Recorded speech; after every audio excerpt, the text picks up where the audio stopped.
Eamon Khan here for Seconds Out with boxer promoter Ben Shalom. Ben, good to see you. How you doing? I'm very well, very excited for this card now that it's here. A lot of noise about last week because it was a massive card, but this is something that's going, now people are starting to realise, wow, what a show this is on Saturday night. Aziz Edmondson, TK Ignatius, McKinson and Menge, Azim Ohara Davies, all 50-50 fights. Anthony Yarde returning, which creates huge headlines. So it's a massive show, massive British show in London, and I'm excited to be here. I'm excited to see everyone. I'm excited to see the managers, to see the security. I love British boxing. This is why I started, how I started, and there's nothing quite like it. There really isn't. Having worked with Azim the past few years, what do you feel the level and jump is from his last opponent all the way to Ohara Davies? Massive. We expected to be fighting Eubank. We know what happened there. As Adam said yesterday, I believe Ohara Davies is a bit harder fight than Eubank. I think a lot of people will see that. And Ohara Davies, yes, coming off the back of a first round defeat, but at interim world title level, that can happen to anyone. We saw that last week. One punch can change anything. Look at his resume. Look at his only 2 defeats prior to that, Jack Catterall and Josh Taylor. This is a huge step up, and I said to Adam, do not be fooled by Ohara's antics. He's prepared well, he's trained well, he's so ready for this fight. He's not even here today because of the weight tomorrow.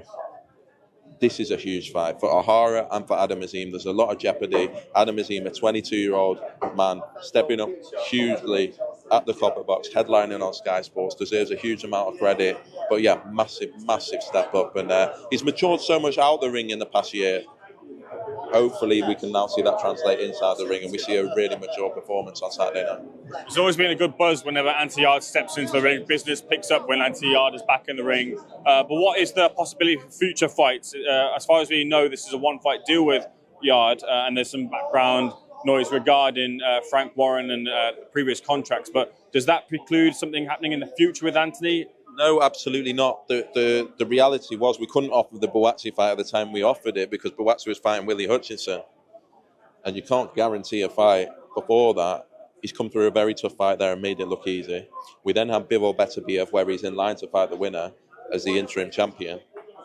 And as we feared, it would be a very close fight and probably a rematch. There's no other fight. There's no other fight now. Can you imagine if I give Josh Buatsi a different fight? I'll be crucified, and I don't want to see it. I want to see what the fans want to see. I want to see this fight. This is a fight that people have been talking about for probably a decade. The 2 names have been synonymous with each other for a long time. Both London boys. It's a huge fight for the capital. It's a fight that I'd love to see at the O2. And I believe it's a fight, well, I know it's a fight that both fighters want. So Anthony Yarde's got to do the business on Saturday night. Joshua Buatsi will be there licking his lips. I'm ready to go.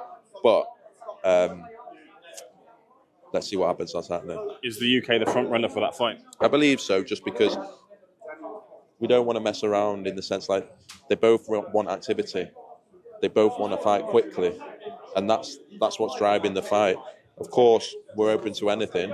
But ultimately, it's one of those fights that we have to make. And yeah, at the moment, I'd say that's a front runner. And that's great for British boxing just because, we're talking about where the big British nights, and that's an absolutely huge one. I just seen a report. Fraser Clarke has broken his silence as to his path in the sport. He must have taken that time to just have a brief think about it, and he said that he wants to continue, and he wants to kind of continue on with the sport and just heal up and then get back out in the ring. Feel that's the right move for him? Absolutely. I think in those moments it was frightening. I've spoken on it to you yesterday. We don't need to go over it to again. He's fit. He's healthy. He's got to recover. But he'll be so disappointed with that. One punch can change anything. And he's a very talented fighter. And he's got to look at that because, he's a lot of people's favourite going into that fight. And one punch has led to him losing that fight. And he wants to fulfill his potential.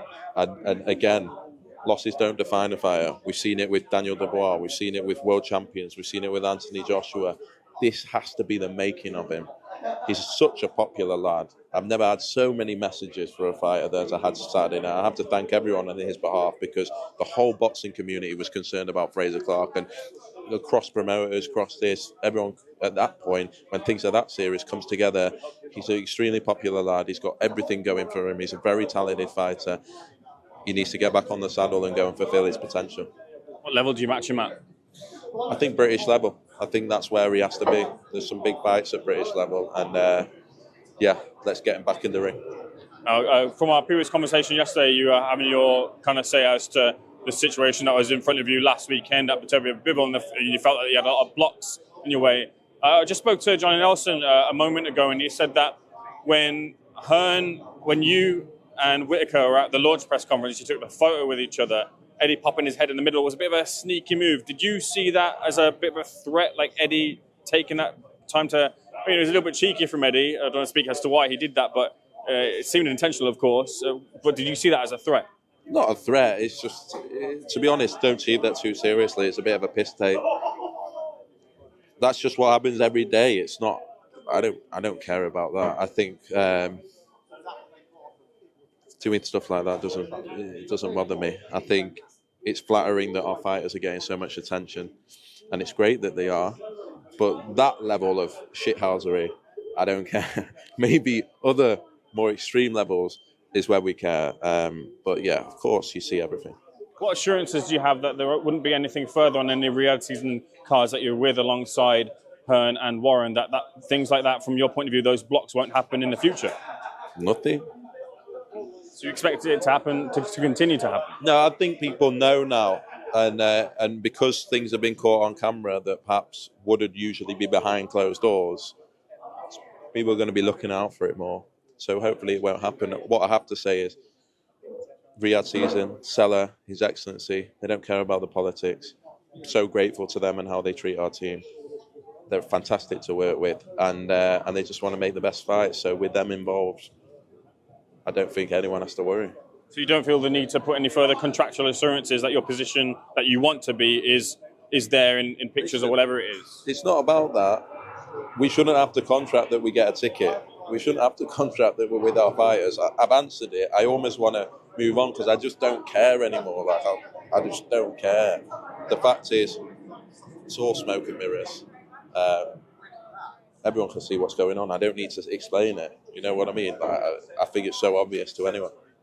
There was a suggestion at that press conference that the question that Ade asked to Eubank Jr. was put up to him. What do you know about that? Is that the case at all? Frank Warren made those assertions, I believe, in an interview with Box Nation. There's no doubt that Eubank will have thought about what he was going to say, I believe, before he said it. When he said it, if I'm honest, I'm thinking, I've talked about it, because I then have to get in the room with the promoters and we're making fights and this and that. So, look, Chris is uncontrollable. No one can tell Chris Eubank Jr. what to say. And whoever says that is lying. And they know they're lying because we've all tried it. Chris Eubank Jr. is his own man and he has his own opinions. I didn't even know about, if I'm totally honest, I didn't know about the Frank Warren case with Chris Eubank Jr. I was there and finding that out as well. That's his thing. I'm not going to speak on someone else's history or speak on someone else's truth. He's a character, and you saw what he did last week, and he stole the headlines. I won't say stole the show, but he stole the headlines, and that's what he does, and he's unbelievable to work with and fantastic for British boxing, and hopefully some massive fights to come. Frank says he read the Riot Act, facts of life were given to you. What were the facts of life? That I'm a piece of shit. That's it. We spoke about Fraser Clarke. In the aftermath of the defeat Fraser Clarke suffered and the injuries Fraser Clarke suffered to Fabio Wardley, Frank Warren suggested that it was karma as to your actions, as to what happened to your fighters, your response to that. It's just disgusting, isn't it? But I'm not even... I don't want to sink to these levels. I've tried for so many years to stay out of it. What is a fighter got to do with me? As in, they're their own person, their own career. I think that's way, way, way... I mean, you talk about... I'm not even going to get into that because I could say a lot of things. Moving on, I did see a statement put out by Riyadh Season that they've now entered into an exclusive partnership with DAZN, and that DAZN will be broadcasting future events exclusively with Riyadh Season. How does that affect the Sky deal, Boxer deal, or anything, if at all? Nothing. Broadcasters have been working really well together. You're going to see Sky Sports involved. I think Chris Bill and Smith, you're going to see it free on both platforms. DAZN do a lot of the production. and actually the broadcasters are working really well. And again, His Excellency in Riyadh season, and I'm not just, and everyone say I'm just sucking up like everyone else, but the way they've been able to just cut the BS and the politics has been fantastic. And yeah, you're going to see all the broadcasters continuing to be involved. Very last thing from myself, I believe when the statement came out about a Box's deal with Sky Sports, it was to run until 2025. Have the conversations happened as to extending the deal, and where are they with a further future partnership with Sky Sports? Yeah, we have a long-term position with Sky, and we're both invested equally in fighters that go way beyond that. And so I've seen a lot of people talking about Sky Sports going out of boxing. They're more committed than ever. The numbers of boxing are better than ever. It's a fantastic sport to be in. If there was ever a time that they were going to pull out, was probably when Matchroom left and they had to start all over again. It's been a rebuild process, having to start from scratch and start the stable again, and everything takes time. And it's very early on in that journey, and it's an exciting place to be right now for the sport. It's an exciting place to be at Sky Sports. It's an exciting place for our fighters and our boxers who are just getting towards the real exciting parts of their career, and it's taken a lot of hard work to get to that point. Ben, pleasure. Thanks for speaking to SecondsOut.